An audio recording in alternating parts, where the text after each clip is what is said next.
It may be time to wake up and smell the roses. Local florists are suffering from the major impacts of supply chain issues, and the only people that can help them recover are their local customers.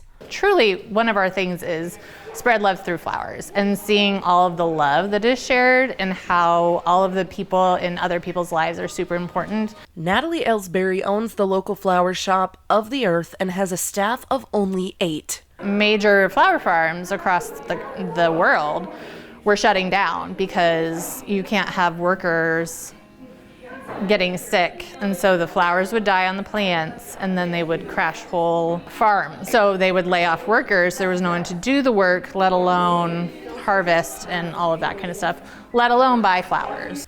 With poor growing conditions, supply chain issues, and prices increasing, the pandemic set the floral industry up to take a major hit. Stacy Adams, a professor of horticulture at UNL, has been tracking the changes in the industry since the pandemic began. One of my colleagues sent me a message from the Ecuador Times on January 31st. They had 20,000 tons of roses they could not get out of the country because there was no airplanes. Ecuador is the #1 producer globally for roses. Nearly 2 years later, prices are continuing to rise across the U.S. and orders are still being delayed or canceled. It was kind of like a hard stop, but not all the way stop because we still have to keep the doors open, we have to pay rent, so we have to figure out how we're gonna make it work. Ahead of holidays like Valentine's Day, prices were even higher.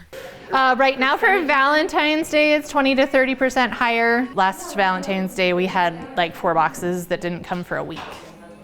They were dead, obviously. Farmers started producing less with the lull in weddings and other special events. Worker shortages impacted nearly every stage in shipping, and travel bans between nations severely disrupted timelines. And I think, a lot of sectors got some sort of, funding from governments to offset them. But this is one industry where there's really nobody to protect anyone. It is no secret that flowers can't be grown year-round in Nebraska. Florists rely on farms overseas to produce sought-after flowers, many of which are the most popular in weddings and events, and florists have to make do with whatever arrives. While the future may still look uncertain, there is one way to make sure these local staples can stay.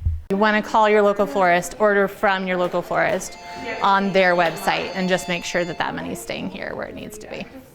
Reporting in Lincoln, Elena Verdine, Nebraska News Service.